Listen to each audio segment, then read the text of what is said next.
Buenas noches, Zaragoza. Aquí tienes, como siempre, al escribidor que cantar te quiere.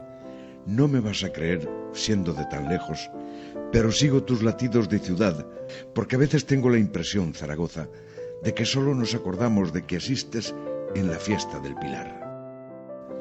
Y es preciso recordar que eres mucho más que la Basílica y el Ebro. Eres un monumento animado.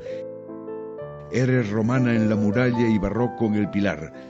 Eres mudéjar en San Pablo y plateresco en Santa Engracia. Eres renacentista en la lonja y gótico en ese orgullo del aseo. Eres modernismo en la Nuza y pura vanguardia en la Torre del Agua, el símbolo visible desde el tren.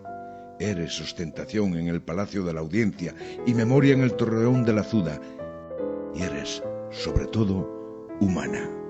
De humanidad bulliciosa en los rincones del Tubo, de humanidad tentadora en los baretos de Santa María y de asombro ante tus genios, desde Goya hasta Gracián, de Sender a la Bordeta. Ciudad de los tres ríos y de todos los encantos, capital de la gente recia. Quiero pasarme un domingo en los mercados de San Bruno, quiero recordar mis tardes andando en el Parque Grande.